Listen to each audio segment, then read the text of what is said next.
Sa Abundant Life Ministry at ito'y pangalawang Sunday ng ating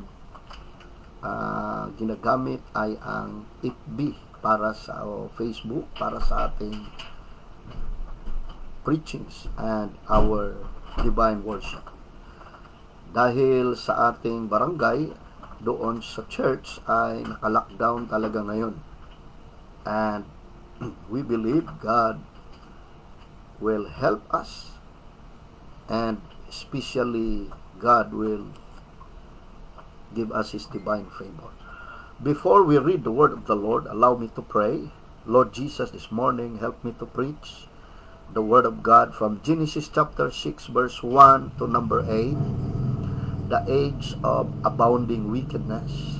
And I pray for your divine wisdom, and use my lips and tongue once again to speak the word of truth, or the words of God, purely words of God, for the glory of your holy name, Jesus Christ.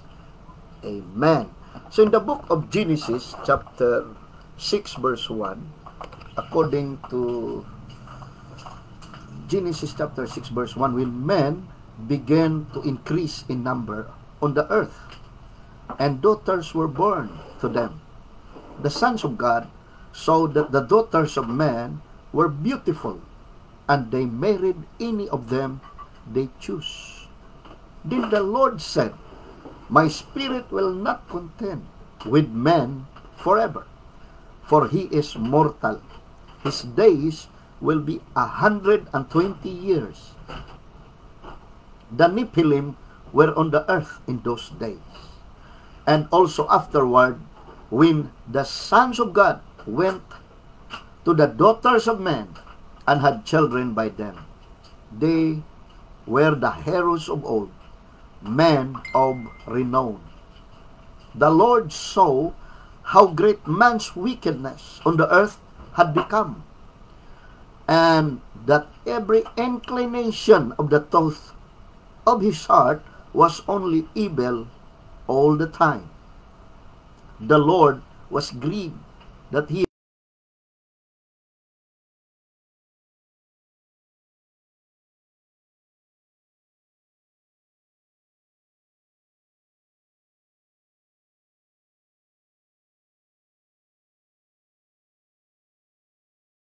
move along the ground and birds of the air, for I am grieved that I have made them.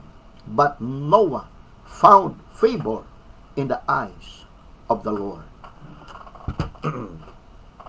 So in these verses, lalo nating maintindihan yung terminology na ginagamit, sons of God. Ako po ay hindi naniniwala na itong sons of God dito ay mga anghel. Ang batayan ng paniniwala ng sons of God ay mga anghel, ito'y kanilang hinango mula sa sinabi ni Donald Gray Barnhouse at saka ni James Montgomery at saka kay Arthur W. Pink. Ayon sa kanila, ang salitang sons of God ay tumutukoy sa mga anghel na ito'y mababasa sa Job chapter 1 verse number 6, at saka sa kapitulo 2:1, at saka sa 38 versikulo 7. Ayon sa tatlong ito, itong giants na kung tawagin ay Nephilim, ito ay naisilang mula sa pagsasama ng anghel at saka ng babae. Itong posisyon na ito bilang kanilang mga batayan ay hango rin sa ancient mythology na nagsasabi na ang may mga tao noong una na kalahati ay hayop, kalahati ay tao. At mayroon ding half divine being on earth. So yun ay isang myth o alamat na kanilang pinagbabasihan na kahit nga kay Homer, mababasa natin na meron ding ganong pangyayari na may kalahating tao. So may mga higante. Sa kanilang batayan, anghel daw na nagkatawang tao. Angel may appear in bodily form to men. For example, ayon sa kanila, mababasa yan sa Genesis 19 verse 1 to 5. When the angels appeared to Lot. So these passages of scriptures will be interpreted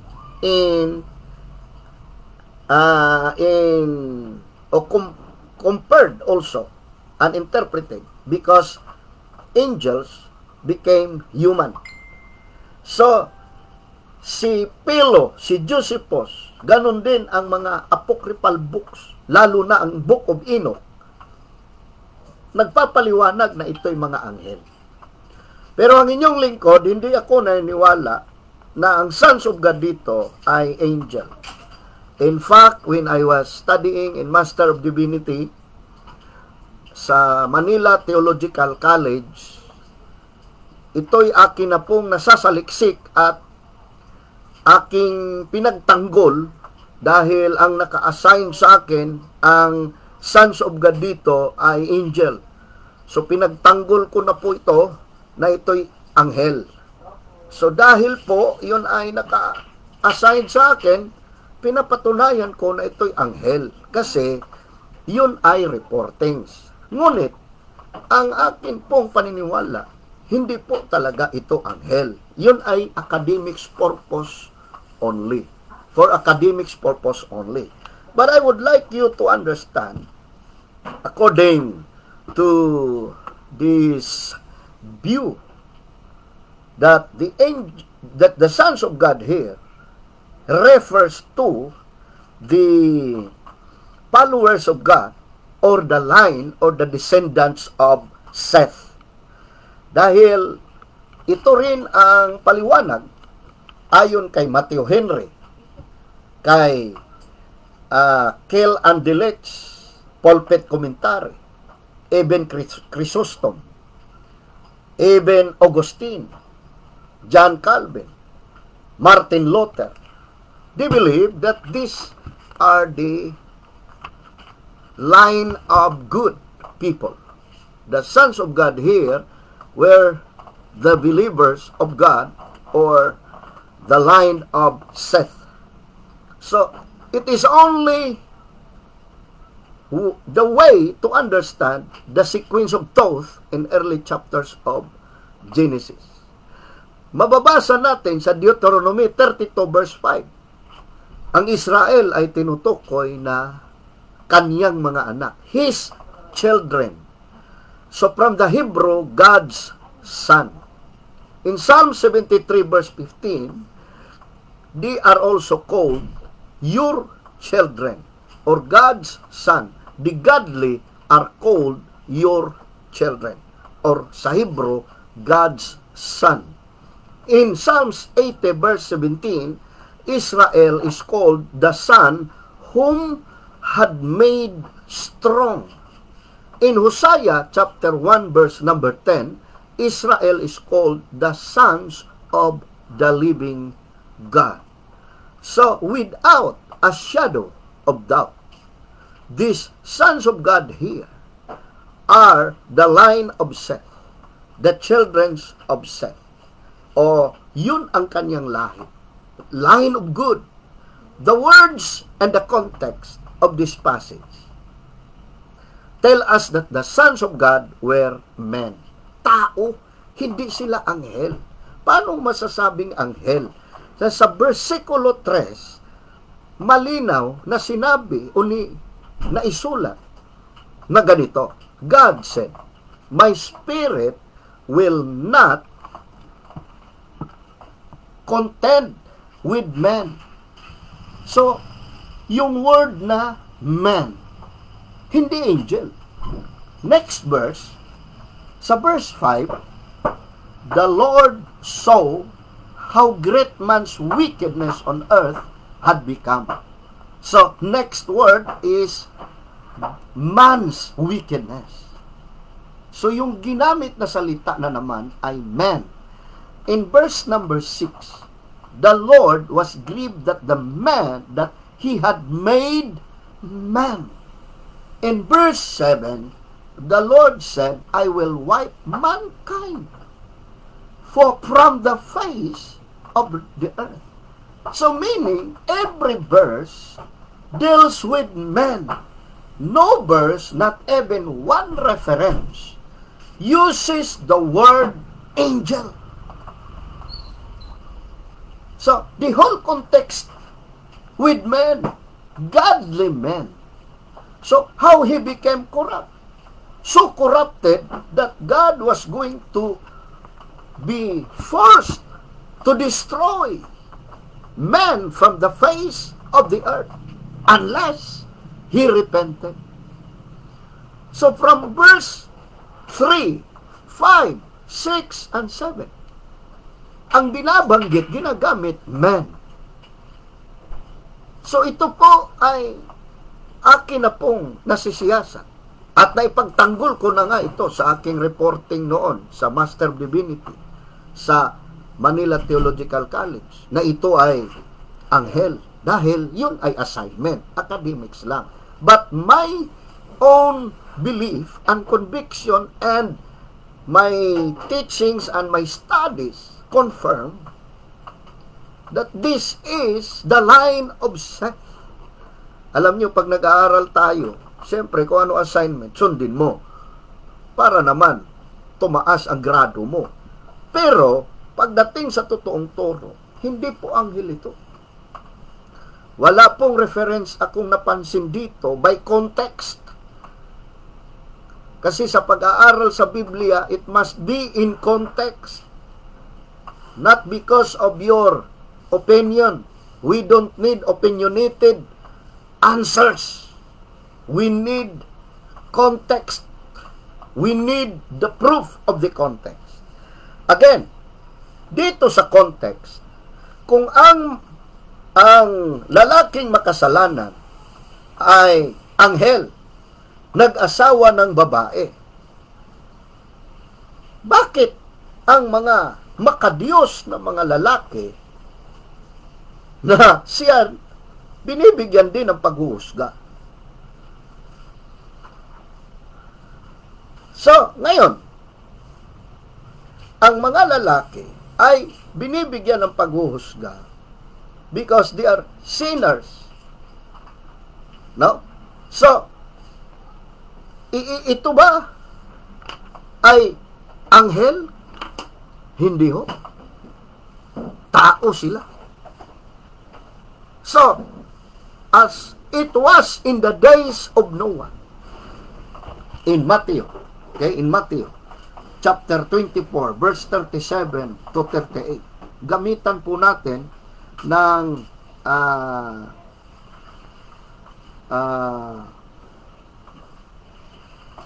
large context. Kumbaga, dadako tayo doon sa sulat ni Matthew ayon sa sawika ng ating Panginoon Hesus. As it was in the days of Noah, so it will be at the coming of the Son of Man. For in the days before the flood, people were eating and drinking, marrying and giving in marriage, up to the day Noah entered the ark. So take note again. Jesus said, people, not angels and people. Okay? So, Jesus Christ Himself interpreted this passage for us. Kasi alam niya, maguguluhan tayo. No? Nabanggit yung salitang Nephilim, automatic sa Septuagint kasi, ginamit yung gigantes. So, itong mga gigantes na ito, akala nila ito na mismo ay mga anghel na nagiging tao, nakipag-asawa doon sa mga babae. Meron pang binanggit Ang bagong tipan, sinulat naman ito ni Lucas sa Kapitulo 17, versikulo 26 hanggang 27. Just as it was in the days of Noah, so also will it be in the days of the Son of Man. People were eating, people naman ang ginamit, drinking, marrying, and being given in marriage up to the day Noah entered the ark. Then the flood came and destroyed them all. So that is the large context from Genesis to Matthew and also Luke. Large context. So meaning confirmed by Jesus Christ. So who does they refer to? To the people. All the people. Both the godly and ungodly. So, upon earth, during the days of Noah. So, Christ is referring to people, not to angels. So, Christ is telling us exactly what happened to the civilization and society of that day. Men and women, both the godly and the ungodly, were marrying and remarrying and living worldly and godly lives. So, ano ba ang sinabi ni Kristo tungkol sa mga anghel? Dapat natin ding bigyang pansin yung sinabi ni Kristo tungkol sa mga anghel. Mateo 22, versikulo 30. Matthew 22, verse 30. At the resurrection, people will neither marry nor be given in marriage. They will be like the angels in heaven. So, note the statements of Genesis. The sons of God married any of them did choose, according to Leopold. So, ibig sabihin, nagkaroon ng sexual or adulterous relationship. While Jesus said, neither marry nor be given in marriage. Wala na. Kasi katulad na kayo sa mga anghel. So, meaning, wala nang pag-aasawa dahil ang anghel wala namang gender yun eh. Paano nagkaroon ng pag-aasawa? Diba? So, there is no scripture or any place to indicate that angels are sexual beings. Angels would ever had sexual relations with men and women. So, angels, walang sinabi sa scripture na ang anghel ay mayroong human bodies. No scripture prove that angels are physical beings with human bodies. Okay? There's no scripture on it. So angels are spiritual beings. Opposite to their view. Salungat. So, when we say angels marrying and having sex with earthly women, so according to pulpit commentary, it is a monstrous at also that is mythical. So this view is a monstrous view and also mythical according to pulpit commentary. How about the view of the Tyndale Old Testament commentary? According to Tyndale Old Testament commentary, it defies the normalities of experience. So meaning, there is no basis. And according to this view,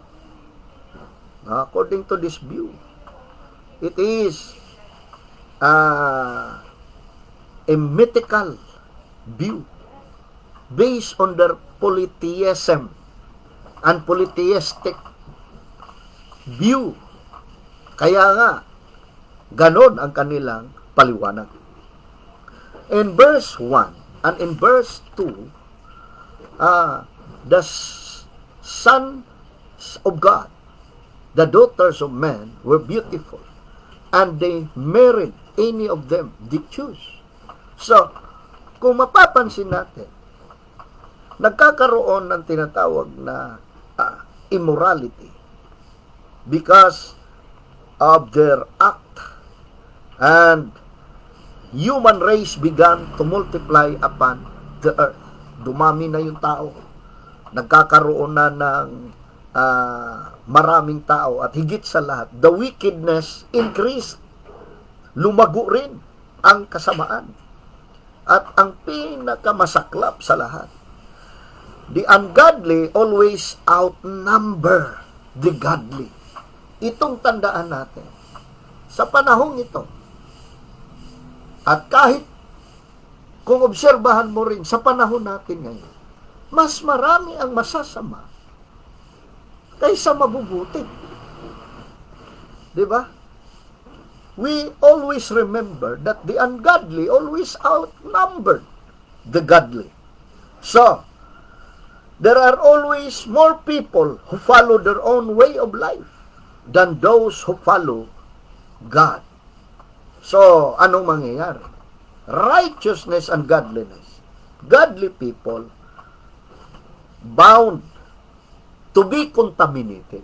Maaari, or they are prone to be contaminated and corrupted unless they are guarded and attach themselves ever closely to God. Dapat mas madikit, mas malalim ang kanyang relationship sa Panginoon, or else siya naman ay mahawa sa kasamaan. The more sinners congregate and get together, the more sin grows, lalong lalago. Kaya nga, ang mga tao, kung patuloy na ibaliwala ang salita ng Diyos at hindi sundin ang kalooban ng Diyos, ang mangyayari, the wickedness increase.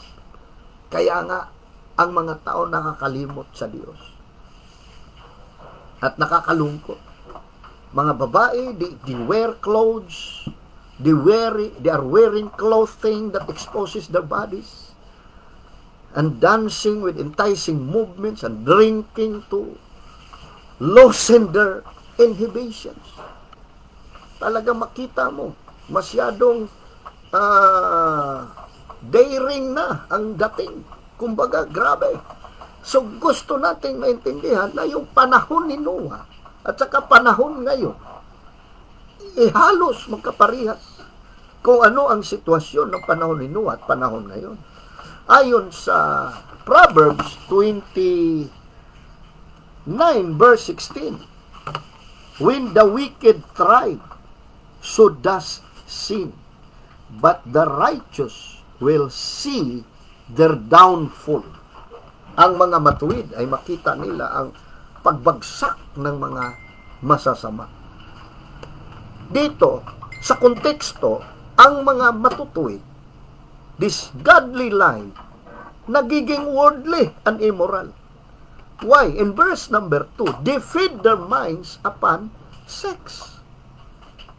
They did not control nor deny their immoral sexual urge. Hindi nila kinokontrol ang mga pagnanasa ng kanilang mga laman. So dito sa verse number 2, the godly man began to look at the woman of the world. Now, yung line of Seth began to look at the woman, which is the daughters of men, the line of Cain. Sa Hebrew, Cain.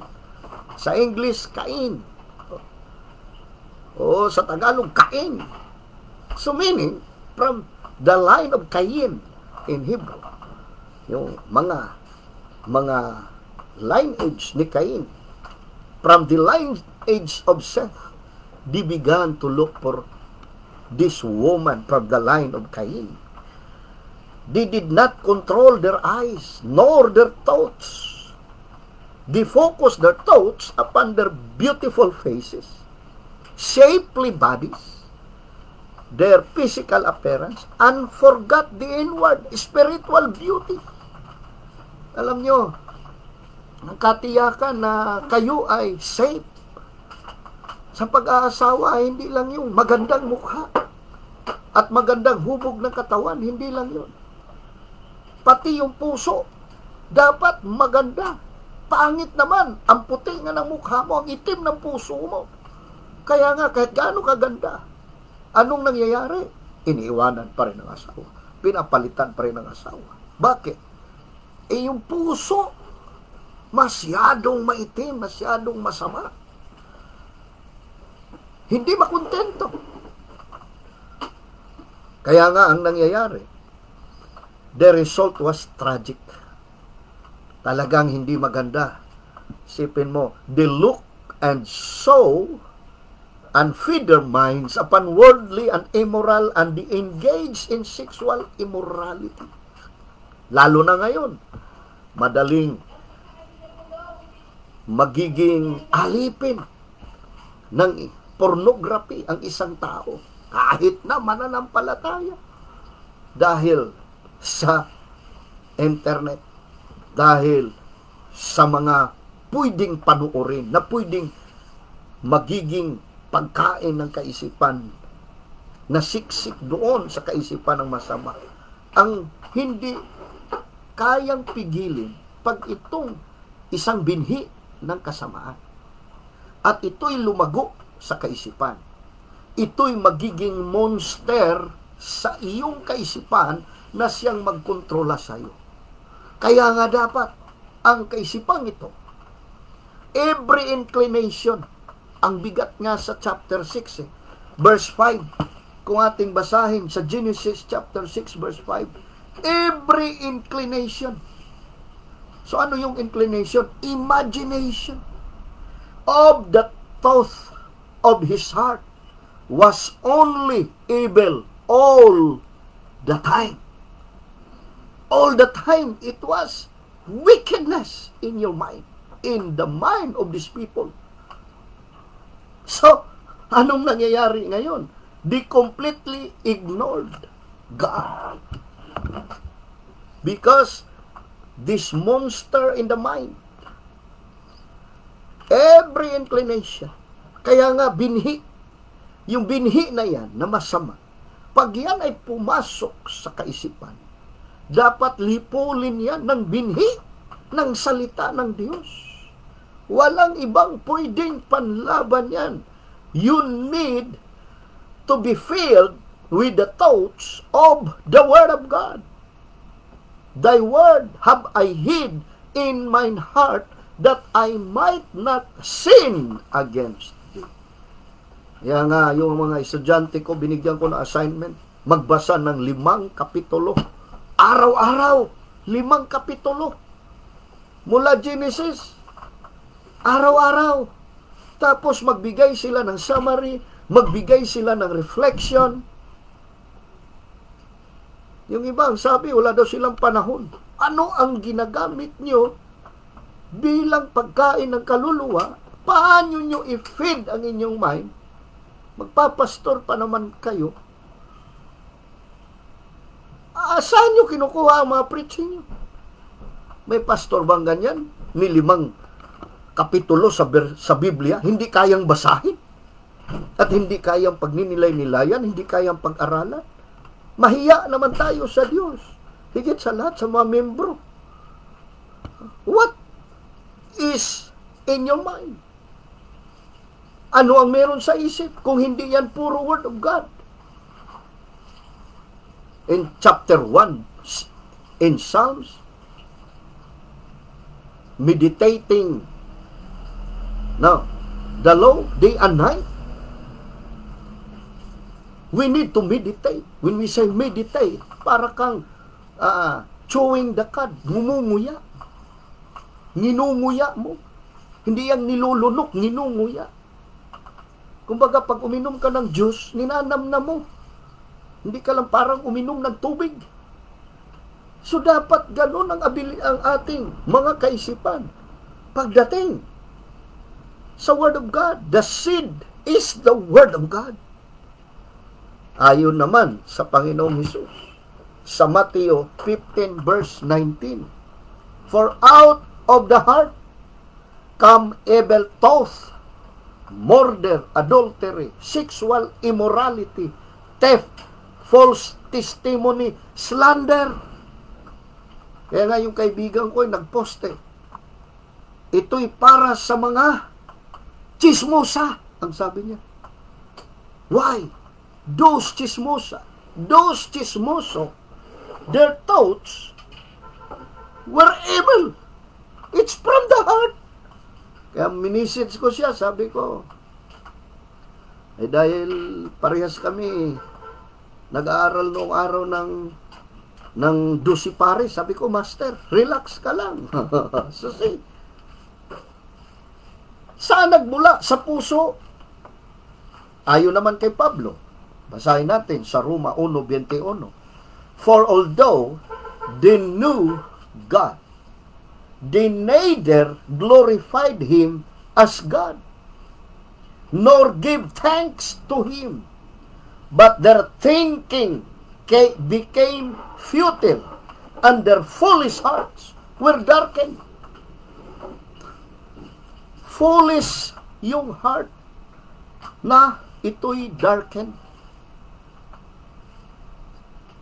Sa Episo naman, ayon kay Paul, sa kanyang sulat sa mga taga-Episo, all of us also live among them at one time, gratifying the cravings of our sinful nature and following its desires and thoughts. Like the rest, we were by nature objects of wrath. Noon, once among them at one time. Noon, ganun tayo. Pero sana naman, ngayon may pagbabago na ang bawat isa. Lalong-lalo na yung mga naglilingkod sa Panginoon. Tayo na mga itinuturing na mga Christians. Ayon naman sa sulat ni Pablo kay Tito, sa 1, versikulo 15. To the pure, all things are pure. But to those who are corrupted and do not believe, nothing is pure. In fact, both their minds and conscience are corrupted. So yung mind at saka yung conscience, corrupted.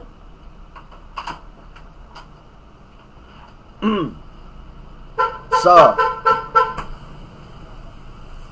yun ay problema na dapat maintindihan ng mga tao. Kasi, ang hindi sumusunod sa Diyos, the ungodly ignored, and they had a rebellion against God. So, tingnan nyo ang pangyayaring ito. They married the ungodly. So, they married. So, any of them, so meaning, they choose to be married to the ungodly woman. Ang sinabi ni Kristo na binasa natin kanina, na sinulat ni Mateo at ni Lucas, marrying and remarrying, so marrying time and again, as it was in the days of Noah. When we say lust, yung pagnanasa, ito ay nagiging wild, no? Na yung godly line of believers, nagiging talamak sila. Mag-ingat tayo mga mananampalataya, tayong mga mananampalataya. Makikita natin ito sa panahon natin ngayon. Wala nang pinipili. Dahil ang thoughts natin, naging monster na ang lust. What happened? Nagiging Last fall na ang tooth.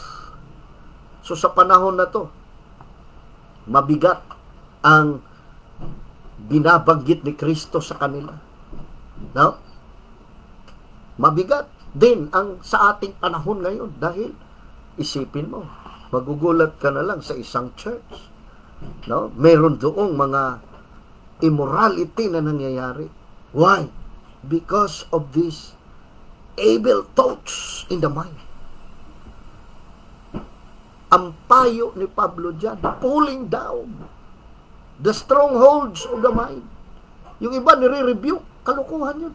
Paano ma-rebuke yung thoughts? Do not rebuke the thoughts.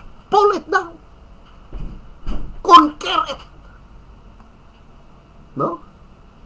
Conquer it. Discipline your mind. Discipline yourself.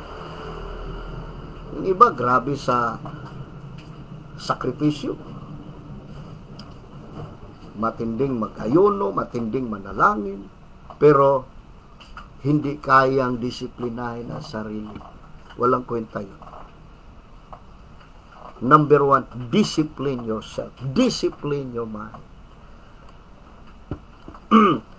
Dapat ang mananampalataya, kahit na sa Genesis chapter 6, itong line of Seth, it must be separated from the line of Cain. Hindi dapat mag-intermarriage ito. Hindi dapat.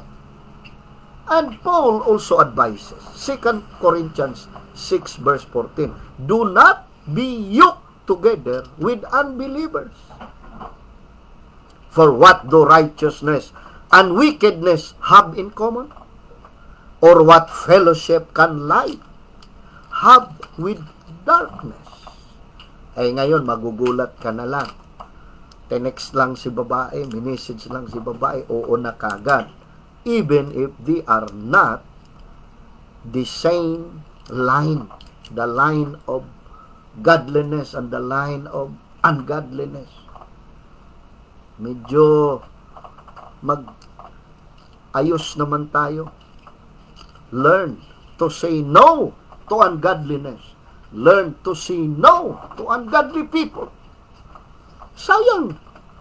Yung panahon ito ni Noah, yung panahon ngayon, ganun din. Magugulat na lang kayo sa church, yung people ninyo, natangay na pala ng mga ungodly line, unbeliever. Why? Because same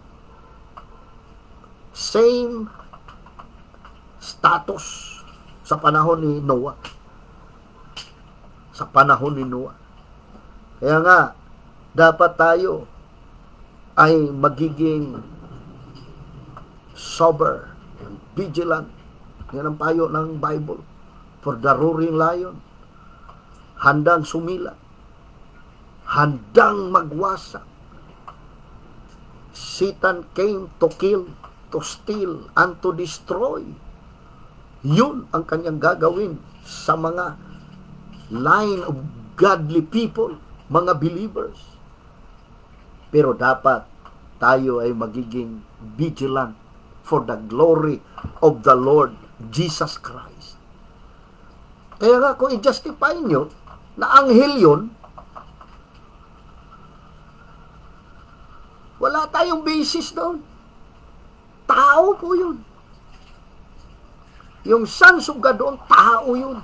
Line of Seth na nabighani sa mga line of Cain.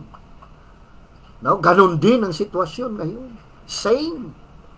Yung mga line of believers in the church. Nabighani sa line of ungodly women, ungodly men. Kaya ang nangyayari, ang foundation ng church ay nauga. Humina. Dapat ang church ay manatili sa conviction na tayo'y magiging matuwid sa harapan ng Diyos. In verse 3, then the Lord said, my spirit will not contend with man forever. For he is mortal, and his days will be 120 years.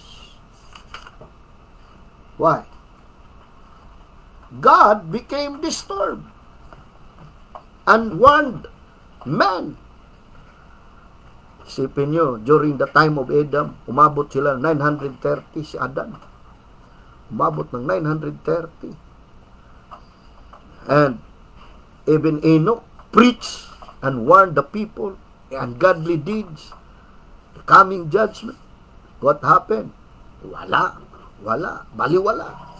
Even Noah was the preacher of righteousness, warning people. Isipin mo, naligtas. 3 anak lang niyang lalaki. At saka yung mga asawa nito, 8 sila lahat, kasama yung asawa niya. Pastor, ilan ba anak ni Noah? Maniwala ba kayo na 3 lang yung anak ni Noah? Hindi. Dahil dumating ang baha, 500 years old na si Noah. So, alam naman 3 lang yung anak niya. Yang utos sa kanila, go and multiply. So, marami siyang mga anak, apo, maraming ganyan. Kaso, 3 lang ang sumunod. 3 lang ang niwala. So, this spirit will not contend with men forever. So, ano ibig sabihin? God would withdraw. His spirit would not always contend with men. Not forever. Kaya, when you hear the warnings, kayo, na ang mga mata, ang damdamin, nakatuon doon sa ungodly line, mag-ayos kayo, ayusin nyo ang inyong mga sarili. Because this is the warning for you to repent. They were not listening to the voice of God, and they're struggling within their hearts. Gusto nila mamuhay ayon sa gusto nila. Gagawin nila ayon ang gusto nila. So, ang nangyari sa verse number 3,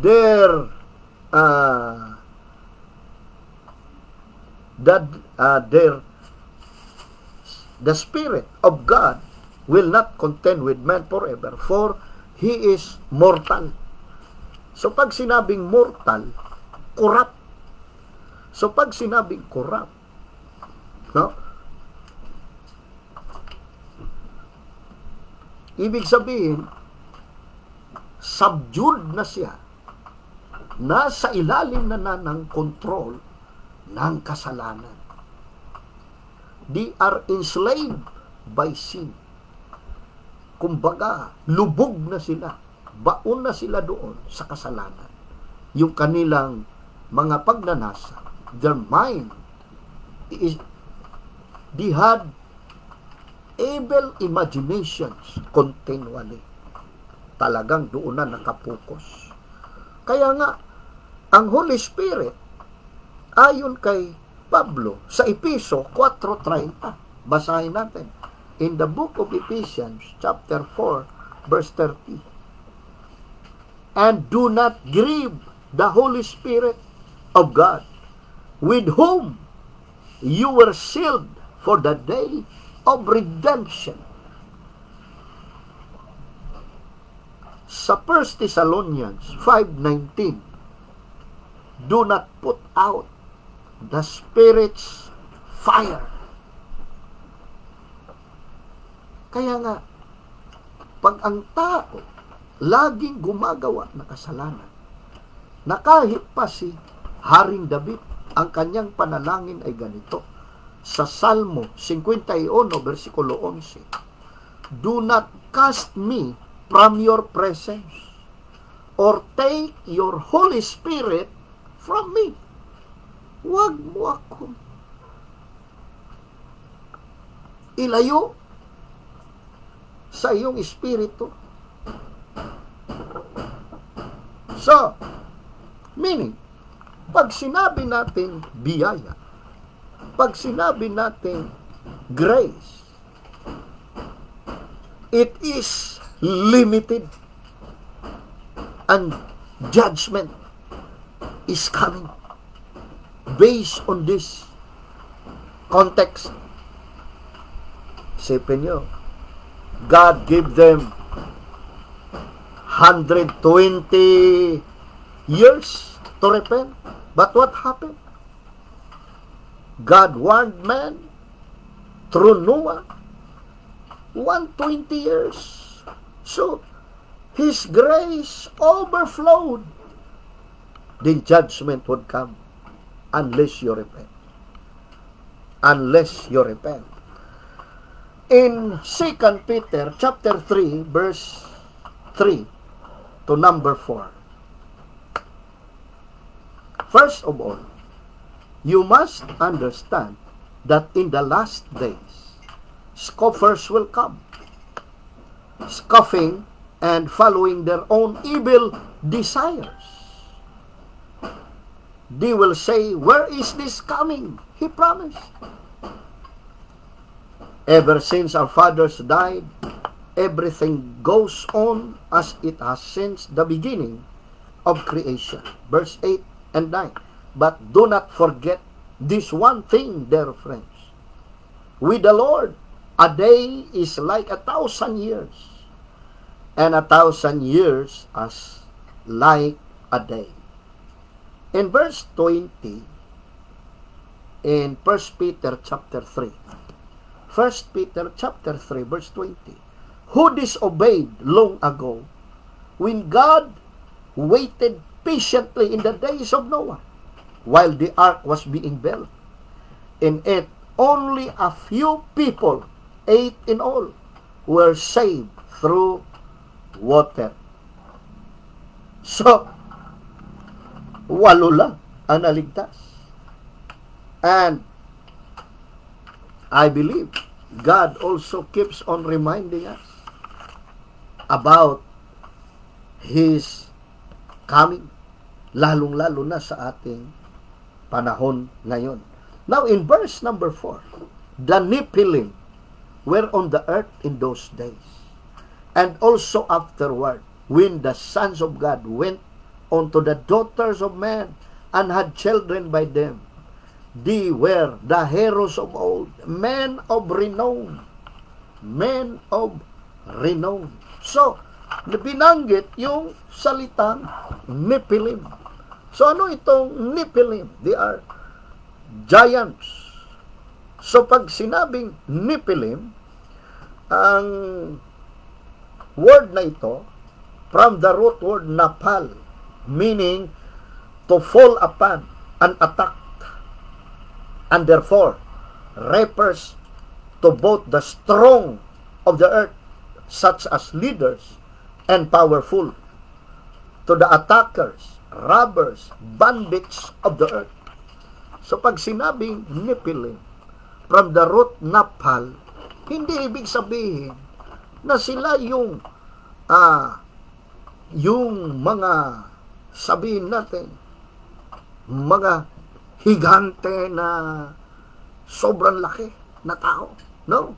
They are from the root word napal, meaning they are robbers, attackers. Itong panahon na ito, huwag niyong kalimutan sa verse 1 and 2 na ang mundo ngayon sa panahon ni Noah nagiging immoral. Ang focus ay flesh. No? So, ngayon, ang mundo ay nagiging lugar ng mga taong malalakas, the powerful, the strong, they dominate or they rule the earth.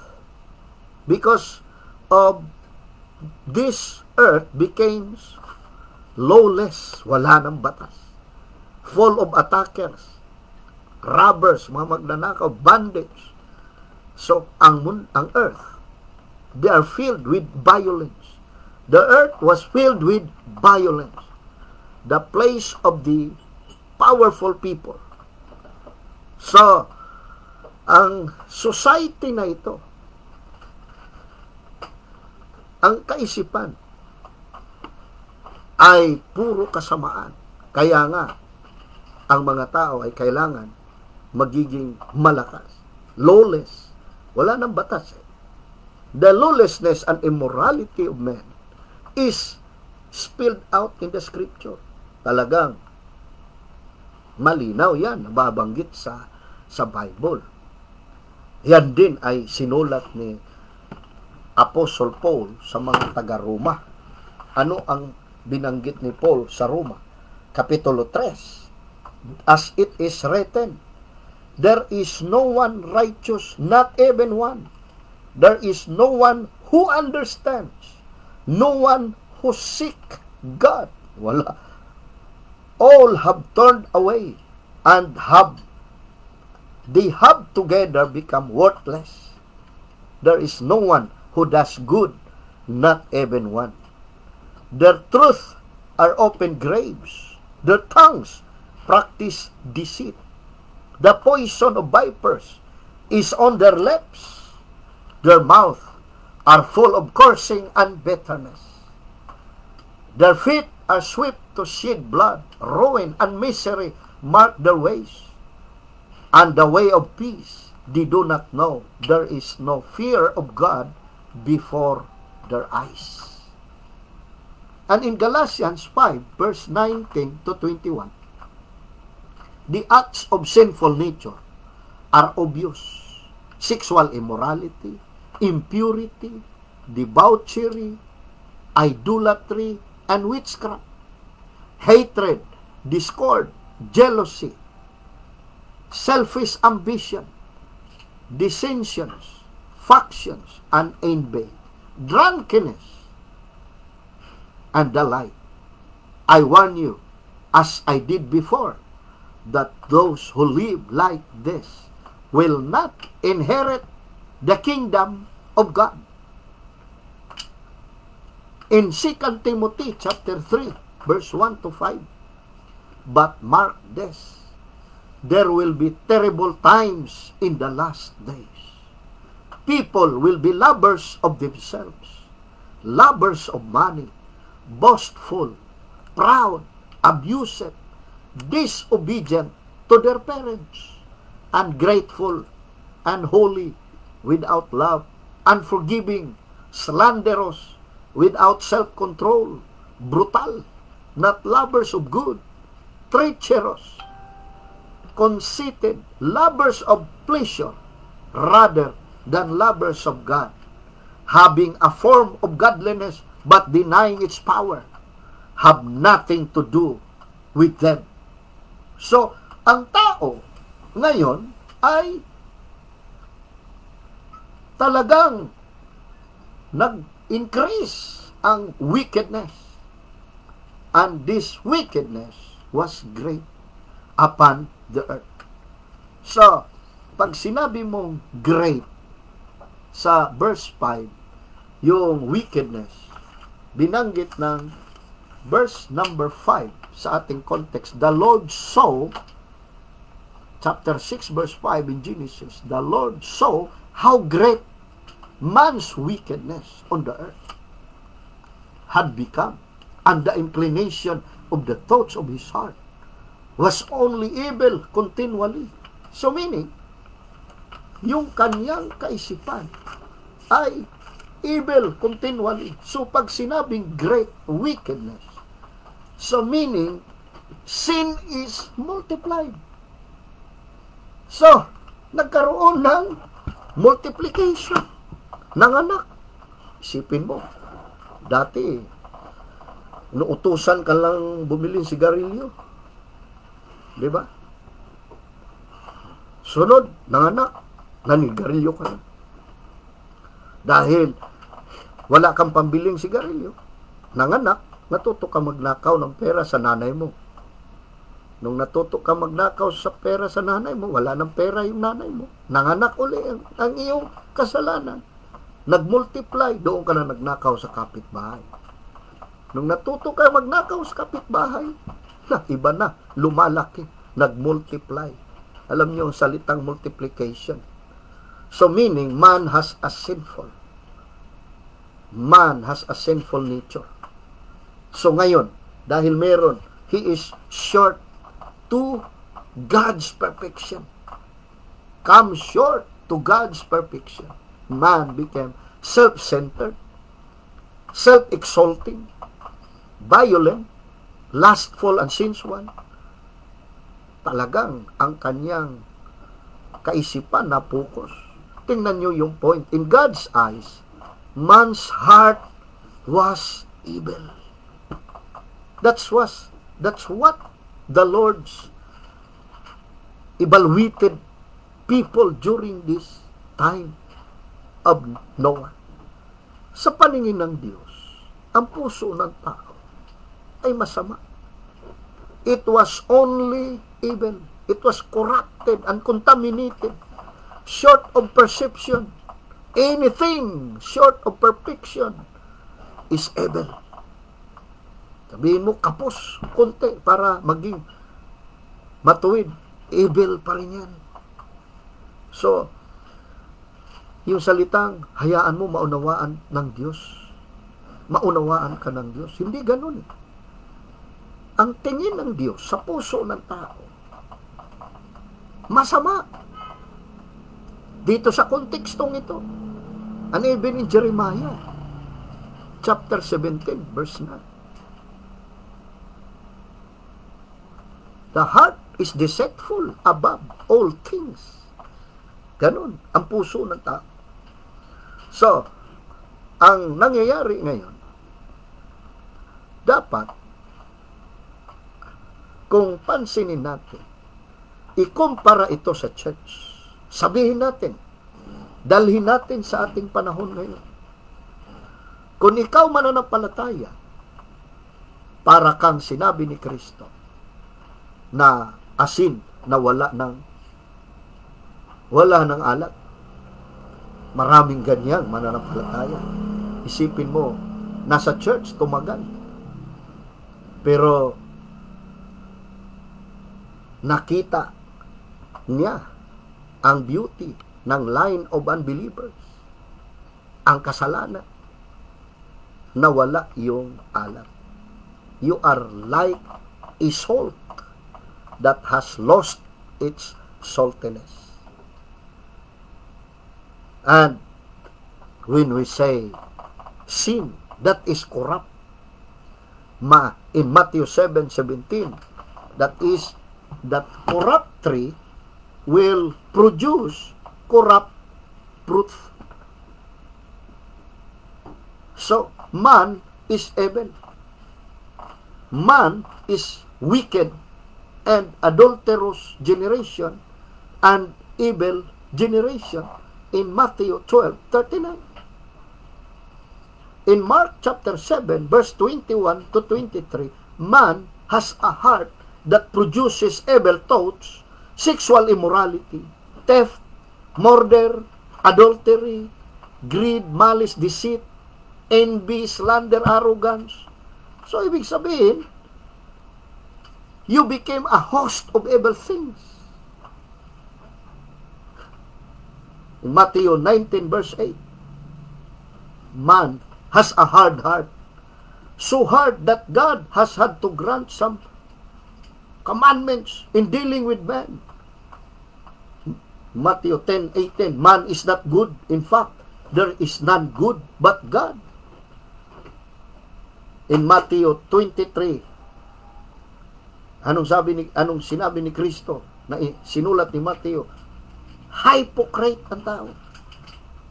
Yung mga nasa religious aspect, yung kanilang ethics, hypocrisy. That is man. So in John 3 verse 6, man is depraved from birth to birth. So flesh gives birth to flesh. In John 5:40, man is unwilling to respond to Christ and His offer of eternal life. Yung sabi ni Kristo sa verse 40, yet you refuse to come to me to have life. Ikaw yung tumanggi na lumapit sa Kanya para magkaroon ng buhay. So, John 5:47, man does not believe the Holy Scripture And that is the Word of God. In John 7:19, no man keeps the law. John 8:21, man shall die in his sins. Mamamatay ka. Kasama ang iyong kasalanan.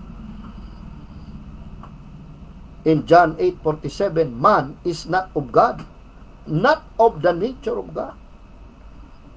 So, John 15 verse 23, man hates Christ. Galit kay Kristo. In John 3:18, man is condemned already because he does not believe the Son of God. In John 3:19, man loves darkness because his deeds are evil. In John 8:12, man can be freed from darkness only if he follows Christ. In John 3 verse 3 and verse 5, man cannot see nor enter the kingdom of God unless he is born again. Isipin nyo, ganun pala ang tao. And what we need Christ. Matthew 11:28, man is weary and burdened. We need to come to Christ. And in verse 6 and 7 in our text, in Genesis chapter 6, the Lord was grieved that he had made man on the earth, and his heart was filled with pain. So the Lord said, I will wipe mankind, whom I have created, from the face of the earth, men and animals, and creatures that move along the ground, and birds of the air. For I am grieved that I have made man. So God regards that God regrets, that He ever made man. So sa Hebrew yan ay yinahim, meaning lament. Talagang ang tao puro kasalanan ang dala sa mundo. So he is now an enemy to God's holiness because God is holy. Ang Diyos ay banal. So what happened? God judged and condemned man and destroyed, wiped off the face of the earth, both man and animals. Isipin nyo, pag sinabi natin wipe from the earth, kumbaga burahin talaga. Kumbaga para kang nagpunas ng mga alikabok sa isang misa, inalis mo lahat. This great wickedness of man multiplied and became terrible. So if you do not serve God, fulfill God's purpose for creating you, then God has no choice but to destroy you. God has no choice but to destroy man. For you are useless. For we are useless to the purpose of God. Talagang ayaw nating maglingkod sa Diyos. Dahil ang layunin ng paglikha ay paglingkuran ng Diyos. At hindi natin gampanan iyon. Ang Diyos po ang magbigay husga sa atin. No? Magpara lang tayong alikabok na i-destroy ng Diyos. Because we are not fitted to His purpose. If we will reject love and grace of God, then we must face the justice of God. Tandaan natin, pag hindi natin tanggapin ang biyaya at pag-ibig ng Diyos, haharap tayo sa paghuhusga ng Diyos. Ito yung paghuhusga ng Diyos. Haharapin natin. So, in verse number 8, but Noah found favor in the eyes of God. So yung salitang favor, grace. So God remembered His grace. He preserved Noah. God could not forget or violate His promise. See, the one who preserved Noah is God. because of His grace. God had just pronounced His judgment upon the terrible wickedness of man. He was to wipe out all men in the earth. But God had promised from the beginning, promised to Adam and Eve, a godly seed of believers through whom a Savior would come. There is a Savior would come. So ang kagandahan, mga kapatid, Diyos ang siyang nagbigay pabor kay Noah. Diyos ang nagbigay pabor sa atin. So, Noah found favor in the eyes of God. What does this mean? It means Noah believed God's promise concerning the godly seed, the coming Savior. Noah believed that God is going to preserve a godly people and there is a Savior through people. So, ang Diyos ang siyang pumili. Ang Diyos ang siyang nagbigay pabor sa atin. Walang iba, Diyos ang nagbigay pabor sa atin. God showed His mercy and chose Noah. So, ang Diyos nagbigay awa sa atin at pinili tayo. It was God. He chose His people, the line of good, the line of believers. So, Noah found favor in Ephesians chapter 2, verse 8 and 9. By grace through faith. By grace through faith.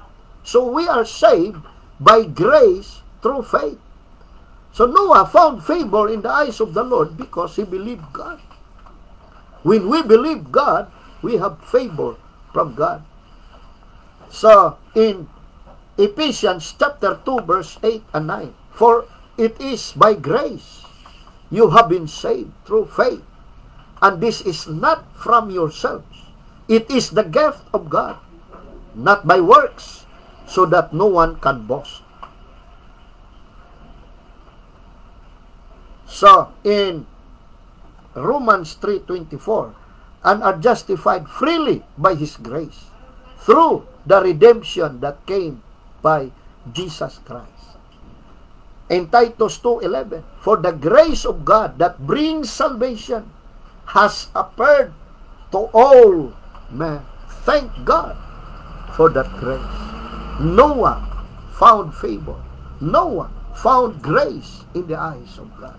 Thank God, even though this is the age of wickedness, the increase of wickedness. You have found grace. I have found grace in the eyes of God. It is God who is glorified. It is God that found me, found you. We belong to this line of good or line of believers. Purihin ang Diyos. Salamat sa Kanya. Sa umagang ito, tayo manalangin, dakilang Diyos. Maraming salamat. Kung si Noah, nasumpungan mo dahil sa biyaya mo sa Kanya.